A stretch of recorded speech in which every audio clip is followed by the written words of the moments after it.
grâce à l'entraîneur ou entendre des choses et ça donne un peu plus la pêche. Le camp français qui attend Martin Brault, Cédric Forgy et l'entraîneur, votre frère Thierry Saïdi, très concentré, très attentif et qui a donné ses derniers conseils tout à l'heure.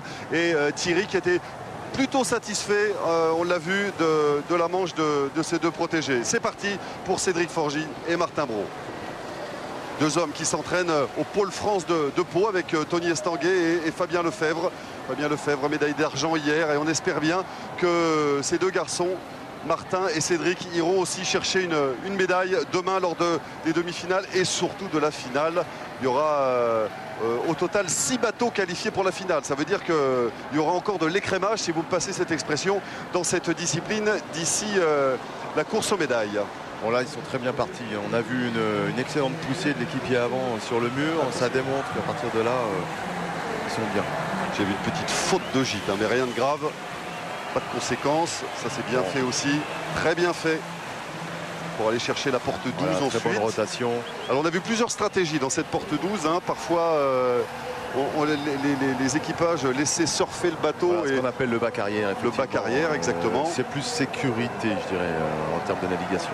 Allez, les Français dans la dernière partie du parcours. Là, ils sont très bien. Le bateau rentre bien dans les comptes. Il y a une bonne rotation. Stop, joli stop sur la porte 16. Le stop, on vous le réexplique encore, c'est aller stopper son bateau après la porte pour ensuite les portes rouges pour ensuite la franchir à contre-courant. Voilà exactement ce que vous venez de voir à l'instant. Voilà, remonter dans ce qu'on appelle les eaux mortes, les eaux plus calmes. Oh, voilà. Le temps va être superbe. Alors, le temps va être magnifique. C'est très bien. Ils ont fait une très très belle manche. Bravo. Oh, c'est superbe. Meilleur temps pour les deux Français. À 2 secondes, plus de 2 secondes même des Chinois. C'est magnifique ce que viennent de réaliser Martin et Cédric dans cette seconde manche. Une nouvelle fois, ils prennent de la confiance et ils marquent leur territoire, ils marquent les esprits et leurs adversaires. C'est très bien ce que viennent de faire les deux Français. Et si on a le temps, on va suivre les deux équipages que sont les Tchèques et les Slovaques, parce qu'évidemment, ces deux-là ont trusté les podiums depuis les Jeux Olympiques, j'allais dire d'Athènes. Mais non, on peut même remonter encore plus loin, les Jeux Olympiques de Sydney avec les frères Roche-Corner qui pour le moment sont double médaillés d'or. Ils étaient champions olympiques à Sydney, champions olympiques à Athènes. Et cette année, ils pourraient bien encore être champions olympiques, sauf si Martin et Cédric venaient les taquiner, ou tout simplement ces Tchèques, Wolf Stepanek, ils étaient sur la 3e marche du podium à Athènes et ils sont décidés eux aussi à frapper un grand coup sur ce bassin de Chouni. Au nord-est de Pékin, le C2 tchèque est historiquement toujours présent dans les grandes compétitions. Tout à fait, Pierre. Tu parlais de l'école allemande, mais l'école tchèque est quelque chose d'extraordinaire.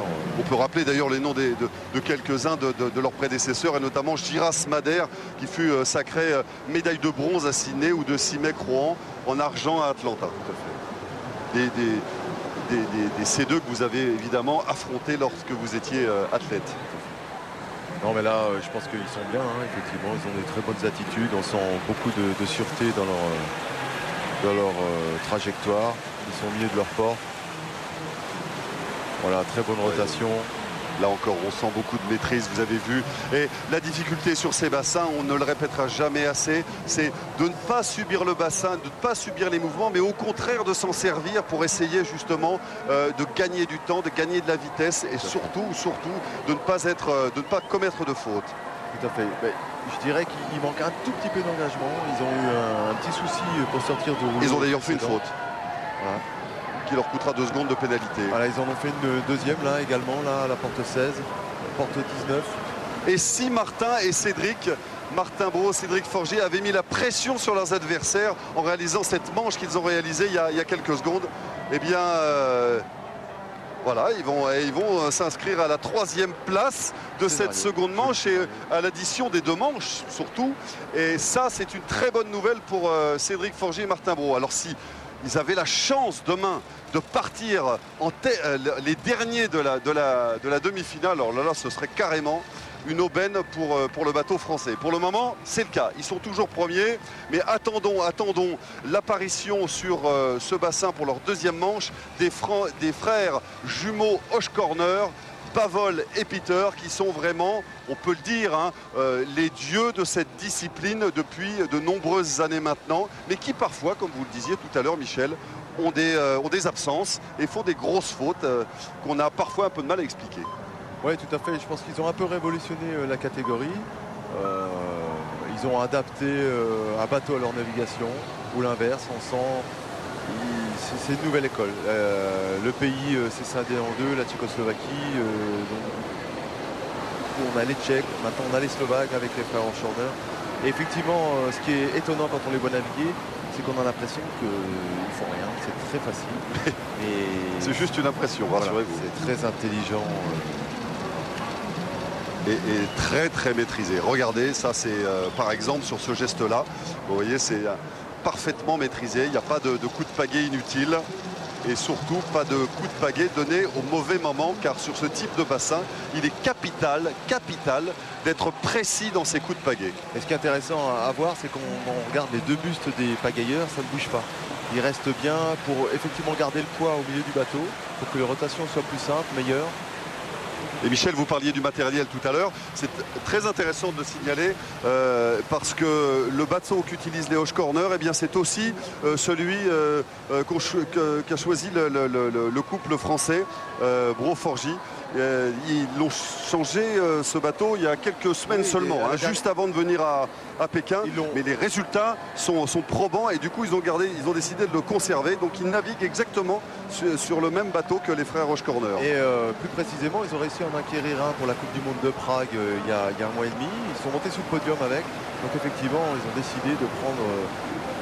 alors qu'ils avaient connu il y a quelques mois de cela une petite période un peu difficile. Et les frères Horschorner ont meilleur chrono, oui. Vous avez vu, l'air de rien, comme disait Michel tout à l'heure. Eh bien, les frères Horschorner ont réalisé le meilleur temps. Mais c'est bien, c'est très bien. Les Français sont deuxième de ces qualifications. Ça veut dire que demain, ils partiront au départ des demi-finales avant-dernier. Et ils auront déjà des informations sur tous les concurrents, les Chinois notamment, les Tchèques et les Allemands. Et puis, ben voilà, ils iront se battre contre les frères Horschorner presque à armes égales. C'est une très belle performance qu'ont réalisé les frères Horschorner, mais aussi Cédric Forgit et Martin Brault qui sont qualifiés pour les demi-finales de demain.